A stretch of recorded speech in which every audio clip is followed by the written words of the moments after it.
So this what I don't understand. How does a non-Pacoima guy knows what a guy from Pacoima does in Pacoima? So Spider looks at me because we go back to the juvenile side of the county. What the? You are now in the Black Box. Whoa. With Spider Loke, Most Easty, a.k.a. BJ Keyway, and the Google Gang. Let's go!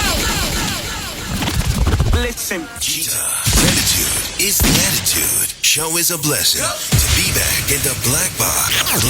Black Box. Relax, roll up as we randomly react to content in these YouTube streets. Yeah. It's time for R&R. Neighborhood Net Hustle. Big shout out to my SPI, Spotter Low. You know I'm in the Black Box. Had to come through, tap in, show love one time. Yeah, y'all make sure y'all subscribe. Stay tuned. All that. What it do, Google Gang Jeter? Y'all seen the title? Who would have known? Not just Big Draws, but Lil Draws. We know Tiny Draws is affiliated with the industry, but Lil Draws got some industry in his legacy. So with no further ado, let's see what they say. Cuz has been up to. It was supposed to be just another night in the studio. Beats knocking, rhymes flowing, West Coast legends cooking up their next classic. But outside those walls, trouble was already brewing.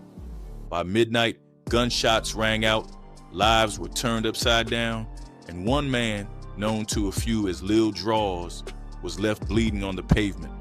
Lil Draws, born Dwayne Dupree, was Big U's little brother, and being raised right under Big U's wing, it wasn't long before he started moving the same way. See, Big U. Okay, we covered this story from a whole nother angle. This the studio shooting. Say less. I didn't even realize that. Oh, my mama. Real name Eugene Henley, wasn't just any dude in the neighborhood. He was the definition of a big... That wasn't Big U right there, was it? That was Trick. Yeah, Trick. Big homie, somebody you didn't just want on your side, you needed him on your side. Big U jumped into the streets early. He was out there stealing cars as a youngin', no cap. Things got too hot in Cali, so his people shipped him off to Chicago for a minute. But he found his way back to LA in the 80s, and that's when the real story kicked off. See, back then, South Central was a war zone. Gang wars had the whole city on edge, and that's where Big U carved out his name. He was heavy with the Rollin 60's neighborhood Crips, and people knew not to play with him. Word around was that he stayed throwing hands in the parking lot of World on Wheels over in Mid-City. And it wasn't just talk, he earned that fear people had for him. Back then, he was deep in the game, making real money off the drug trade. But something changed when he picked up the autobiography of Malcolm X. That book hit different. It sparked something in him. He started thinking bigger than the block. That's when he made his pivot. Instead of running the streets, he started managing artists.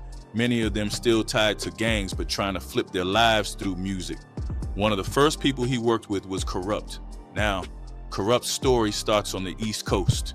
He was born and raised in Philly, but after a car accident involving his mom's car, he got shipped out to LA to live with his dad at just 15. That cross-country move hit him like a truck. Philly had its struggles, but LA, that was a whole different beast. He stepped off the plane with a rapper's mindset and a fresh pair of kicks. But out here, it wasn't about bars or fashion, it was about survival. One of his first wake-up calls came walking home from school. Somebody clocked him in the jaw just because he had on a pair of blue shoes. That was the intro. The message was clear. Out here, colors ain't just clothes. They mean life or death. He started learning the codes, the blocks, the sets, everything that came with being young and black in South Central. Kurupt's ties to the Rollin 60's ran deep, and though some connections brought him close to the edge, others opened the doors. His talent on the mic eventually gave him a way out. Meanwhile, in 1991, Big U ended up getting caught in a sting. He thought he was about to hit a lick on a drug dealer, but it was a setup. He got locked up, but even while behind bars, he stayed tapped into the music scene, thanks to Kurupt. Kurupt made sure to keep the OG in the loop, updating him on moves being made, who was hot, and what was popping in the industry. Now, around the early 90s, Death Row Records started bubbling up, and it didn't take long before it exploded onto the scene, flipping the whole gangster rap game on its head and pushing West Coast rap straight to the top. This wasn't an overnight thing though. This was years in the making, and at the heart of it all was marrying Suge Knight and Andre Dr. Dre Young. Now, Suge Knight came up in Compton, a straight product of the streets. Before all the music and madness, he was chasing a football dream, playing at UNLV. I remember one time we was in the studio at Track Record, and Debo, Tiny, rest in peace, he was in there, and Suge was sitting at the board with his feet on the board, legs crossed, smoking a cigar like he usually do. It was kind of like a party ambiance, a lot of people not paying attention to Suge and Debo having a conversation. Debo was standing up while Suge was sitting down, smoking. And Debo was trying to pump Suge up on the idea he had. He like, yeah, Suge, we should do it. We should do it, man. He was like, I'm from Compton, you from Linwood? He said, yeah, and we can do this, we can get so-and-so, and they gonna really like it, man. It's gonna work, man. I'm from Compton, you from Linwood? That nigga repeat that shit like 3-4 times. Nigga Suge was like, I'm from Compton. He didn't like that shit. That nigga Debo kept telling me, I'm from Compton, you from Linwood? Oh, blah, blah, blah, blah. And even getting a shot with the Los Angeles Rams. But that dream didn't stick. By 1986, he was working as a bodyguard, and one of his first big clients was Bobby Brown. They had Bobby looking twack right there. They could have found the better steal of Bobby. That's the king of R&B, man. That's when Suge started rubbing shoulders with industry players, and those connections would end up changing the course of hip-hop forever.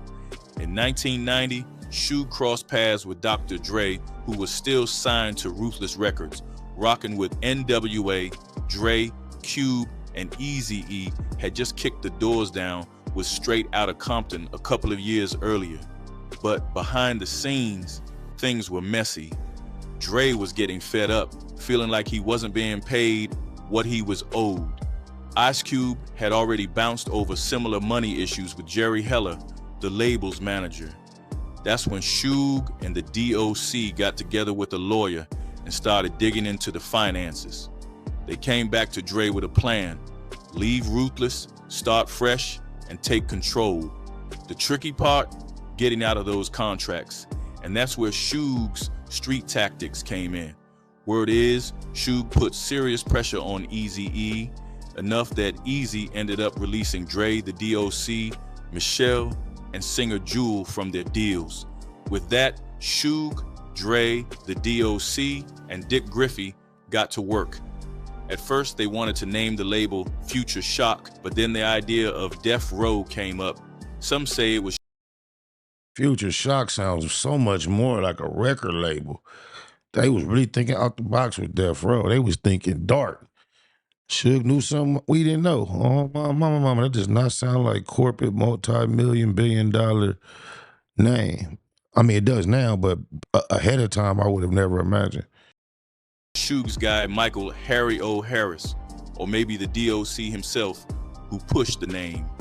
Only issue was that name already belonged to the unknown DJ, someone who used to work with Dre. So Dre and them bought the rights in July 1991, and by 1992, Death Row probably gave him some chump change, because I remember at one point, Dr. Dre wanted Aftermath to be named, I believe it was Black Market. And I think Brother Lynch had that name. I could be getting the details slightly skewed, but he tried to offer Brother Lynch something like 10K. Brother Lynch is like, man, if you don't get the out of here, and he had to go ahead, I guess, and settle with Aftermath. Had officially transformed into Death Row Records. Now, here's where it really gets deep. Suge linked up with Michael Harry O. Harris, a major figure who was actually behind bars at the time. Through his attorney, David Kenner, Harris set up Godfather Entertainment, which ended up being the umbrella company over Death Row. Harris came in quiet but heavy. He dropped $1.5 million and locked down a 50% share in the company. They even made it public with a big launch party at Chasen's in Beverly Hills. And just to set the tone, the invitations looked like subpoenas. Pure Suge Knight energy. Not long after, Suge came knocking on Vanilla Ice's door, or more like barged in. Suge claimed that one of his producers, Mario Chocolate Johnson, helped write Ice Ice Baby and hadn't been paid. That's the homie Slender Monster uncle. He got beats too. Shout out Chocolate. Chocolate was hard. Oh, my mama. I had some chocolate beats. Suge rolled up on Vanilla Ice multiple times, even showing up to his hotel room on the 15th floor with Johnson and some muscle, including a dude from the LA Raiders. Notice the story about Eazy-E getting pressed. Suge then took it upon himself to clarify it didn't quite go that way. But the people that you can confirm he pressed, it be goofies. Look at Vanilla Ice. That's like the only real confirmed story of we know somebody was manhandled physically and bullied brutally. It's a weenie. It's certain you don't get away with real niggas. So you gotta have some finesse as well. Suge couldn't have just muscled his way around. That's why when I met Suge, I was surprised he wasn't this menacing individual that the world had painted him out to be. Suge has some class, some finesse, some decorum. He knows how to negotiate. It's not always just a strong arm situation. Vanilla Ice says Suge took him out on the balcony and made it real clear, either sign over those royalties or go for a ride over the edge. That check, it helped to bankroll Death Row's early moves. At first, Death Row operated out of a little office at Westwood and Wilshire, later moving to a bigger spot at Wilshire and San Vicente. One of their first big plays was landing the soundtrack deal for the film Deep Cover. That's where I used to be every day, Wilshire and San Vicente. Oh, mama. That soundtrack introduced the world to Dr. Dre as a solo act and Snoop Doggy Dogg as his newest protege. By '92, Death Row was hot, and that's when Kurupt stepped in. He and Snoop met through a rap battle that went down between Kurupt's South Central crew and Snoop's Long Beach homies. Kurupt was tearing through everybody like he had something to prove, and when it was just him and Snoop left standing, they went bar for bar for almost 45 minutes. Nobody won, but both of them knew something real had just sparked. After that, Kurupt got in the mix for real. He linked up with Daz Dillinger, Snoop's cousin, and together they formed the Dog Pound, with people like Lady of Rage, Nate Dogg, RBX, and of course Snoop and Dre all in the lineup. They helped turn Death Row into a straight-up powerhouse. Around this time, Dr. Dre was deep in the lab, putting together what would become the Chronic. Snoop Dogg was all over it, along with the rest of the core Death Row squad. Now over at Interscope Records, an LA label led by Ted Field and Jimmy Iovine. They were barely staying afloat, but they... Look, y'all see all this overcharged testosterone, energy, all this YN, drill, gangster, gangbang, crip, blood content. And look who you gotta go to get it out. It's never people like us, bro. They don't think like that. They don't look like that. They don't act like that. They don't talk like that. They don't rap like that. They probably never listen to the stuff on their leisure time. It's crazy. And the only ones experiencing utter destruction behind it is us. All these RICO cases, all these deaths, all these degenerates, all these youngsters in a arrested development mind state because the soundtrack of their life is stuck on slow tard. On my mama. Peep the potential in that raw, unfiltered sound Dre was crafting. The same sound that had people. Even Dre being a forefather, a lot of this gangster shit, just imagine Dre has never, ever, ever, ever lived the gangster life. Now, when he got caught up in the industry, was having some money, fooling with a few gangster cats, he didn't brush shoulders with some gangster incidents. But Dre was never a gangster. Just go back and refer to his world-class wrecking photos. And there's nothing else to say. But he done pushed this energy, this image, this mind state that has affected generations of our people. People like Tipper Gore up in arms. That controversy, it looked like money to Interscope. So Jimmy Iovine made a bold move. He sat down with Dr. Dre and Suge Knight and cut a $10 million deal to help fund and distribute Death Row Records. But real ones know it was John McClane who kicked that door open. He had already built a connection with Dre during the early sessions for The Chronic. Originally, Dre's solo debut was supposed to drop through Sony, but with Death Row already being labeled as too hot to handle and Dre's contract looking a little murky, Sony backed out. They didn't want that smoke. But Jimmy Iovine, he heard the music and was sold instantly. Problem was, they had to navigate a complicated deal with Priority Records, Dre's old home from the NWA days, just to make it happen. But they worked it out, and in December of '92, The Chronic finally hit the streets. Nobody saw just how big this thing was gonna be, and when that album finally dropped, it didn't just make noise. Them was the days, bro. You go on Crenshaw, and like albums to drop on a Tuesday. So that Sunday you be on Crenshaw, every single car would be playing the same thing when you had that She-Net. It happened like that with The Chronic, but one of my most memorable times I can remember that being the case was when DJ Quick dropped Just Like Compton. Imagine every single car on the Shaw up this way, down that way for hours. They all bumping the same song, cuz that used to be the hardest shit. If we had cameras out then like we had now, that would have been some shit to capture, cuz that's when you knew you had the culture, you had your city. I could imagine Quick being out on Crenshaw on them weekends. Quick, tell us how that used to feel, my nigga. Oh, my mama. Shoo. It shook the whole culture up. Kurupt was another one who stood out heavily on that project. His delivery was sharp, intense, a perfect counterbalance to Snoop's laid-back cool, and the bars, way ahead of their time.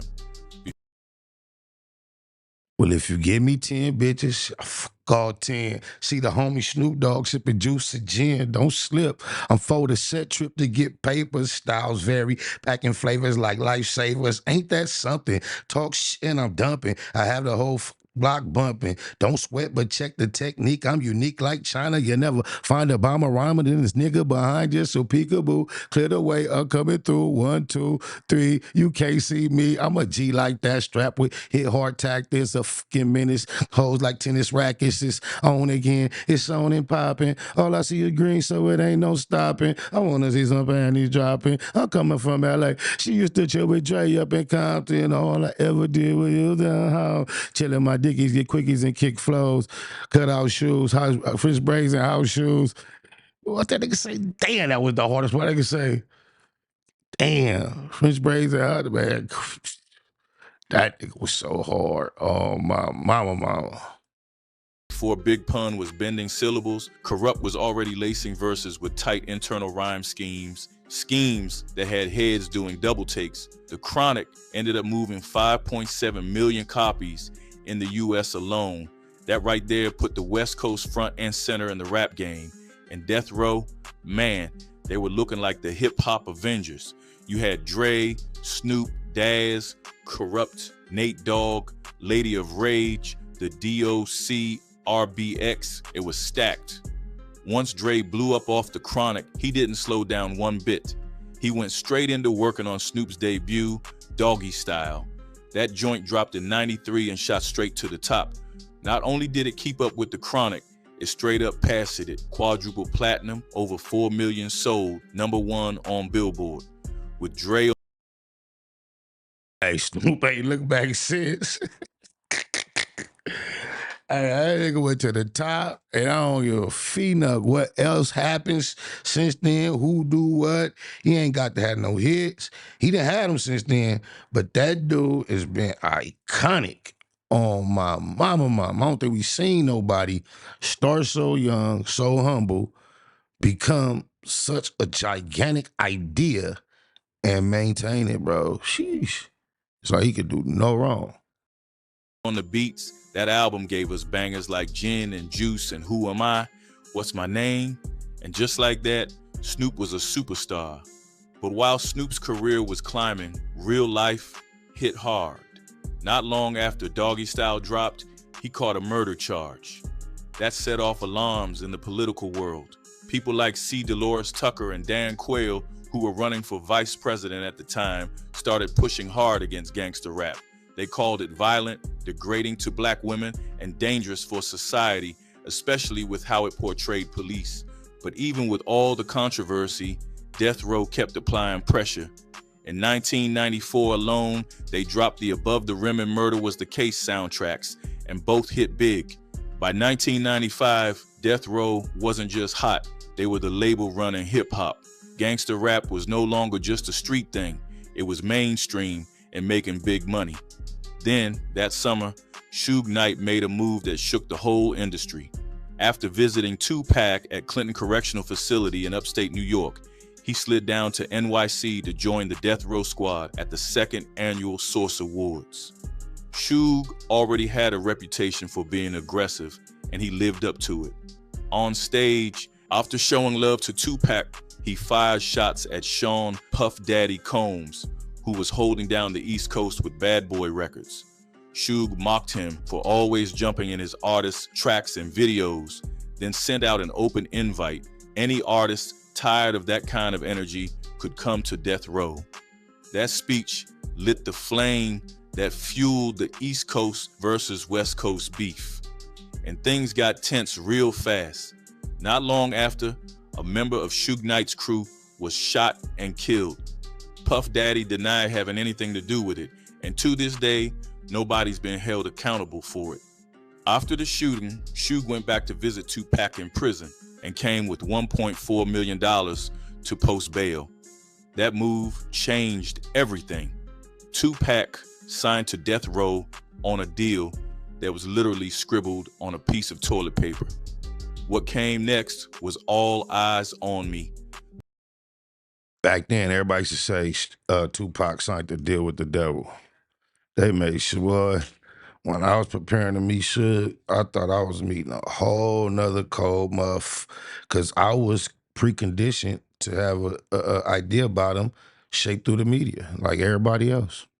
I almost looked at him like he wasn't human until I got up around him. The first double album in rap and one of the fastest selling in history. Songs like California Love and two of America's Most Wanted showed the undeniable chemistry between Dre, Snoop, and Tupac. With all three of them locked in under Suge's guidance, Death Row wasn't just a label, it was a movement. They had the greatest collection of hip-hop talent on one roster at the same time, creating a sound that would define an entire era. I ain't gonna lie, seeing Snoop sit right there, I just see the spirit of Nip. That's how I remember, like at his funeral, Snoop remarked about how people say they remind most people of each other, and Snoop tried to like shy away from that. Although the rest of his speech went on to compare him, his wife, to Nipsey and Lauren, and all the similarities. That was funny, but you can see it, bro. The same, it's just the same, like. Nipsey used to sit in front of the board just like that, and you get the same aura on my mama. Then, in February 1996, Vibe magazine dropped a cover that perfectly captured the chaos, power, and myth of Death Row Records. They called them hip-hop's ferocious first family, and that photo said it all. Tupac, Suge Knight, Snoop Dogg, and Dr. Dre posted up like some West Coast Goodfellas. But it wasn't just a flex. It told the story of a label that was both at its peak and on the edge of collapse. Death Row was printing platinum plaques like a factory, but every one of those hits came with drama, arrests, and courtroom appearances. Even when that Vibe issue dropped, Snoop was still fighting a murder charge. Photographer Ken Nahum, who worked with the label, remembered the shoot vividly. Pac and Suge showed up wearing ankle monitors. The vibe wasn't business as usual. It felt more like a scene out of a crime flick. Ken said it best. These were gangsters on the run, not just rappers chasing a dream. At its height, Death Row was pulling in over $100 million a year. The crew carried themselves like they couldn't be touched. Imagine that being facts and what Suge is up to these days. Oh, I know he hates that cage. Oh, how the mighty have fallen. But success came with chaos. Alan Light, Vibe's editor-in-chief at the time, said that the danger and aggression people saw on the label wasn't a red flag. It was part of the appeal. But even he knew that kind of wild energy couldn't last forever. Behind the scenes, the walls were starting to crack. The studio had become a dangerous place, filled with Suge's gang-affiliated entourage, and even some off-duty cops who would later get tied to the Rampart scandal. Suge was running the place like a street boss. His grip on the artist tightened, and his moves got more cutthroat. Snoop would later describe the environment like a chokehold. Nobody could breathe, and everybody felt the pressure. The vibe turned darker. Yeah, you gotta be very careful of what type of artists you subject to that energy out here locally. Kurupt, transplant from Philly. No real, structure, support, foundation outside of Suge and them. Well, see, he's from Philly, so even though you're a real 6'0", his support from that wasn't even that solid to be involved in the industry. See, Big U be trying to say if he was there, it would have been a lot different. And then you got Snoop. Not to smut him, but I don't believe he had the full support of his section, or maybe it's just the personality of the individual he is. You can subject him to that. Like I say, Dr. Dre, world-class wrecking crew. Oh, my mama, East Side City. Had I been put in that situation, mind you, I met Suge through my G homie, Big Ant. First time I started going around, used to be me, Big Ant, Big Merc, Spider, Big Spider, a few other people. There's absolutely no way. It couldn't happen. Would have blew up. Or we would have to separate. Oh, my mama, salute to Simon, though. Loyalty started fading. Suge and his lawyer, David Kenner, had already pushed out the original founders behind the scenes, and trust within the crew was basically gone. Dre had enough. By March 1996, he walked away from it all and launched Aftermath under Interscope. That move right there was the beginning of the end. Once Dre and his golden touch were gone, Death Row's momentum started crashing hard. Later that year, Pac was in Vegas talking about Death Row East, trying to expand the empire, but none of that would come to life. After the Mike Tyson fight at the MGM Grand, Pac and Suge were caught on camera stomping out a known gang member. Hours later, while sitting in the passenger seat, rest in peace, Baby Lane, my low. Of Suge's BMW at a red light, Tupac was hit 4 times in a drive-by shooting. 6 days later, he died at just 25 years old. Then came the final.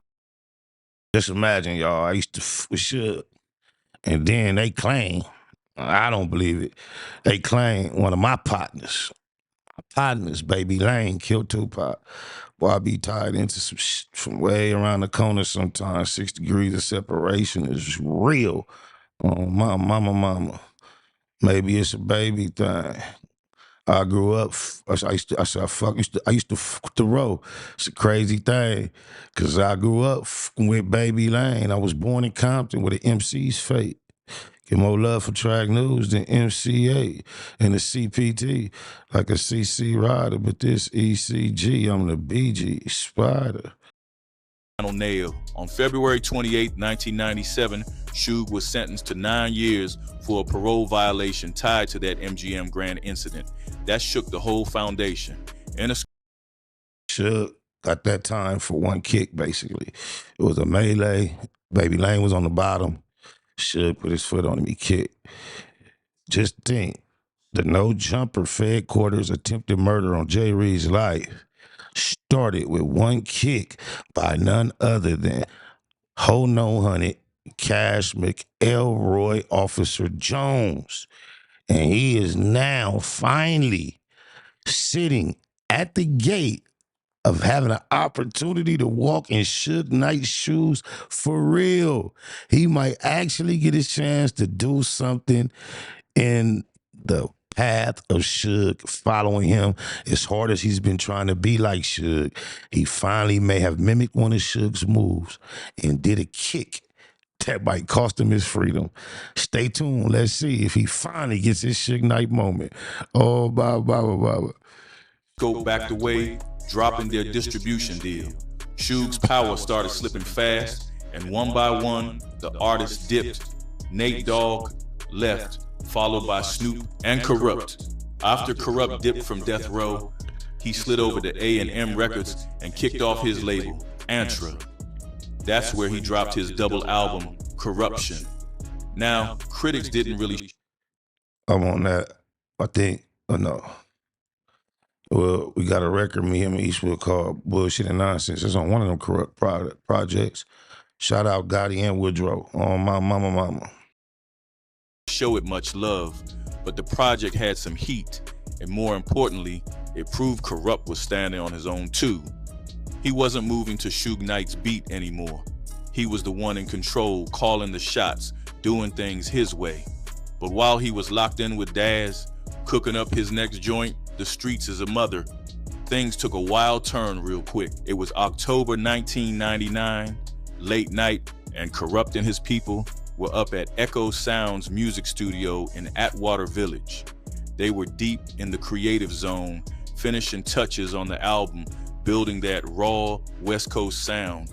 Daz was there too, his day one, but while they were vibing inside, something was already brewing outside. Around 11:40 p.m. out of nowhere, at least 2 armed men pulled up and let loose. Gunfire lit up the night, targeting 3 people, Lil Draws, G-Von Realistic Jones, and Willard Act the Fool Givers. Drawz, who wasn't just security for Daz and Kurupt, but also someone who moved with them heavy like family, was hit multiple times in the chest. He died right there at the scene. Jones and Givers caught bullets too, one in the Color like TD. foot, one in the calf. They made it out alive, rushed to the hospital, and were later released. A lady living near the studio said she heard some loud arguing just before the shots rang out, but she brushed it off at first, thinking it was the usual studio drama. Then, everything flipped. She described hearing 2 distinct types of gunfire, looked outside, and saw somebody lying on the ground. People were yelling for help, screaming for someone to call the cops. To this day, the shooters are still unidentified. Nobody knows exactly what sparked it. Kurupt would later explain there was some kind of tension earlier that night. He remembered Drawz and a few others being outside when something must have kicked off. Nothing got physical at that point, but not long after, those same people came back, and that's when the shots started flying. Losing Drawz hit Kurupt hard. That wasn't just security. Drawz was like family, like a little brother. The pain in Kurupt's voice when he speaks about it says everything. They were close, real close. And that night, a part of him... I just knew they was gonna put a clip of Kurupt talking. That would have been a perfect time. ...was taken. The general manager of Antra Records released a statement after the shooting went down. They hinted that the situation might have been sparked by people misreading a hidden track off Kurupt's upcoming album.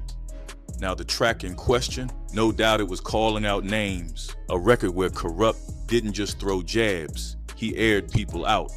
Foxy Brown DMX, the Rough Riders, The Firm, nobody was safe.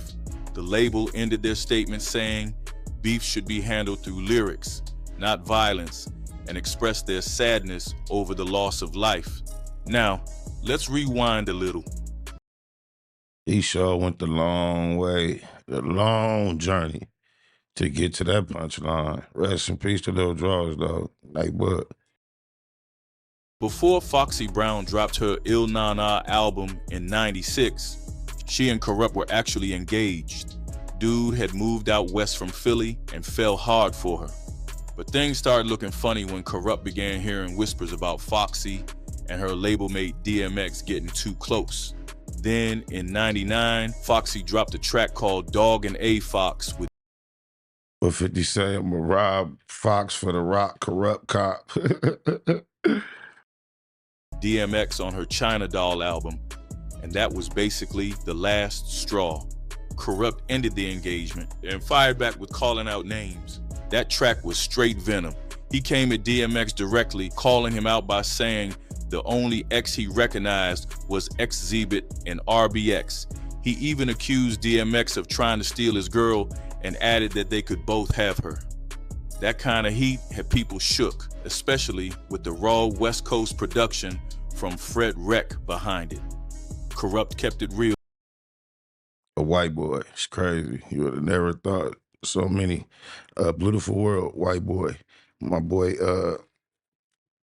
E-Rock, he up out of New York, hard on the beach. You would never think it's a white boy behind the beach. So my mama. When he sat down with Charlemagne the God, when the cheating rumors came up, he didn't dodge it. He straight up confirmed it. He said folks in the industry were hitting him up, telling him what they'd seen between Foxy and DMX. Even his own people were putting him on game. And when he brought it up to Foxy, the way she got all defensive basically told him everything he needed to know. He also mentioned how he and Foxy had planned to drop a collab called The Dog and the Fox, but instead, she went and did it with DMX. Damn, I know that hurt. That right there let him know exactly where things stood. Then DMX came through with Party Up, Up in Here, produced by Swizz Beatz. And that joint went crazy. Clubs, stadiums, arenas, every spot was lit. But what a lot of people didn't catch right away was that the track wasn't just a club banger, it was a response, a lyrical uppercut aimed right back at Kurupt. Here's the wild parts. When Swizz first played the beat for DMX, X didn't even like it. He felt like it was too upbeat, too cheerful. But Swizz saw the potential and pushed him to record it anyway. The final result, a beat full of energy, layered with one of X's most aggressive performances ever. That contrast is what made the song hit so hard. It eventually became DMX's biggest hit in the US, going triple platinum and reaching number 27 on the Billboard Hot 100. And while DMX never named names in the track, people started connecting the dots, especially when Gail Gotti, Kurupt's ex-wife, spoke up about it. Said Gail Gotti. Gail Gotti, that's my cousin, y'all. What up, baby? Love you. On my mama queen, what it do? She confirmed that Party Up was indeed a response to Kurupt's calling out names. That's why me and Kurupt claim cousins, because he legally married my cousin. My. She said DMX was clapping back after Kurupt accused him of messing with Foxy while they were still engaged. And when you go back and really listen, it's hard not to hear it. That second verse where DMX says, "You whack, you twisted, your girl's a hoe, and the kid ain't yours, and everybody know," felt way too specific. I mean, I don't even think Kurupt got no kids, allegedly, by Foxy, so I don't know how. That's the same way with that Biggie, Who Shot You? New York, y'all gotta hold this. Always trying to stretch and reach, and that's why Kurupt named this song Calling Out Names. Oh, blah, blah, blah, blah. Then there's another bar where he raps about dudes whining over women who were never theirs to begin with, purely echoing the drama that had been going down. Even Xzibit backed it up during a podcast interview. He admitted he had no idea at the time, but later learned Party Up was DMX's way of clapping back at calling out names. He said it best, they were fighting over Foxy Brown, and the whole thing turned into a hip-hop 101 lesson in subliminal disses. Of course, both Foxy and DMX denied everything. DMX's camp even dropped a statement saying he was down in Miami working on music and had no clue what all the drama was about. They called the whole thing. That make more sense to me, man. DMX wasn't no throw a rock and hide your hand type of dude. He was like, yeah, I had to get that son. You know, dog, barking the dog. Dog's gonna bite back. You know what I'm saying? Damn. Me and Fox. Yeah. Unfortunate and basically tried to distance themselves from it. Then Entre Records came back with another statement trying to clean things up. They said somebody from their team got misquoted online. They never said what caused the shooting, and they apologized to anyone who got pulled into it. At the end of the day, they said their focus was on the family of Dwayne Dupree, who had lost his life. As time went on, man, rest in peace to Cuz. I didn't know his name was so close to Whack Ho No Hunted's handler, Darren Dupree. That's the name of Whack Ho Hunted's handler. I wonder if some weird way are they related on my mama, the Dupree family tree. it turned out Lil Draws' murder wasn't even about rap beef after all. Investigators eventually pointed to a man named Timothy McGee as the main suspect. Fast forward to 2009, and McGee, once one of America's most wanted, was in court. Rocking an orange jumpsuit, shackled at the wrists and ankles, he sat there as the judge hit him with the death sentence for 3 murders, including Lil Draws.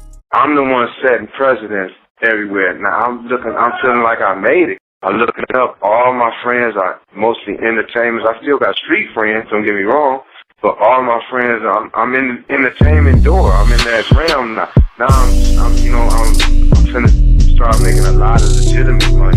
Bitch, you run my name, it come back 100. Ask Big U, Top Dog, Whack 100. Suge Knight, both the niggas he happened to drive over, the one that died and the one that survived. Rest in peace, Terry Carter.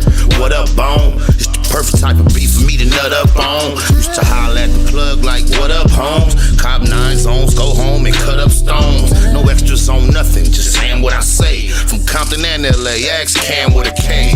Mayo over mustard, whiter than Ajax. And Trag Newport, getting high with AWACS. Nominated most Easty, yes I accept it. Q, Mac and Dub, I'm West Side connected. Used to flood to swap me with my CD copies. Niggas nutty on my block like BG Nuggies. All I ever did was keep it hood. All I ever did was keep it G. These niggas ain't never like me. That's something I never understood. All I ever did was keep it hood.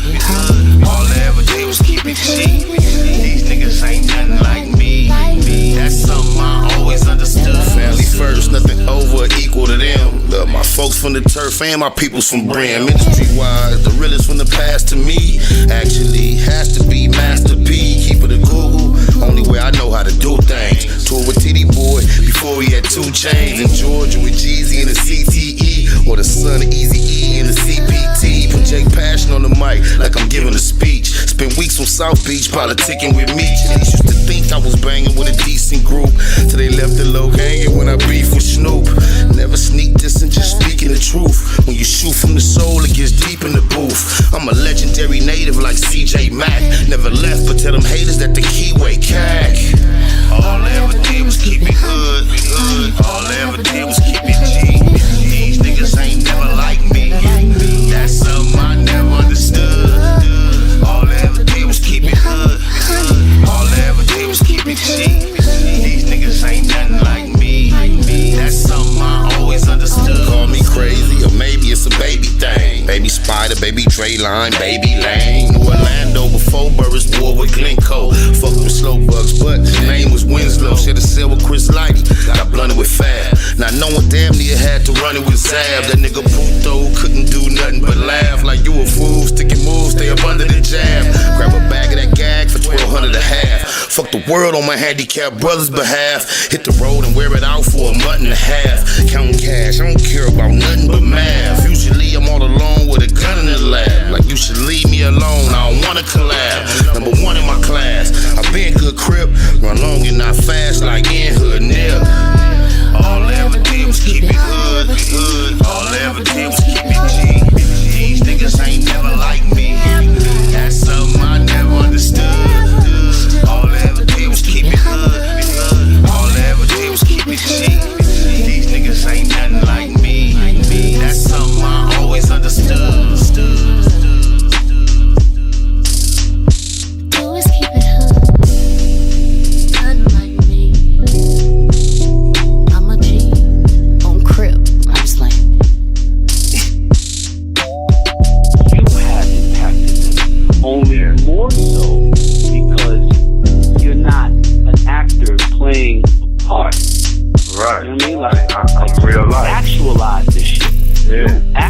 to make this shit reality. They don't have the mental capacity to be able to process that type of shit, man. Snakewood and that Hustle. Big shout out to SPI, Spotter Low. You know I'm in the black box, had to come through, tap in, show love one time. Yeah, y'all make sure y'all subscribe. Stay tuned, all that. It's the homie cook-up boss, goddammit, Cub Low. And y'all tuning in to the Wake and Bake show with goddammit the homeboy Spider Low. It was SPI, the realest nigga in LA. Spider this bitch! Spider Low, Spider Low, nigga. Spider Low. Spider Low. Spider Low. Spider Low. Spider Low. So Spider looks at me because we go back to the juvenile side of the county. What the? Spider Low. Spider Low. Shout out to SPI, that motherfucking nigga. Spider Low, Wake and Bake. Better keep it Google, nigga. Loke is in LA somewhere doing what he's doing. In the words of Spider Loke on my mama's mama. Spider Loke's gear. This is Bay Mac. Nightblood, C-Mac. Shout out my Loke. Spider Loke, huh? Nightblood on hood. It's a beautiful world. You fight me? Fight, CRIP.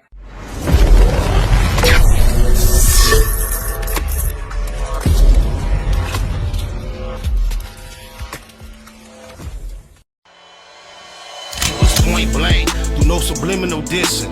When I listen, I can tell you never been on no mission. Sticking to the script, don't care if I offend you. Neighborhood crib, the marathon I overlook my continue. competition, never seeing them.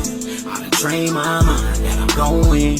You could tell by how I walk, talk, I'm a boss. A Eastside millionaire, homie, what you thought? My life is a movie. They can't get close to me. They mad cause they can't be. I'm everything that they wanna be, yeah. You are now in the black box. Whoa. With Spider Loke, Most Easty, aka BJ Keyway, and the Google Gang. Let's go!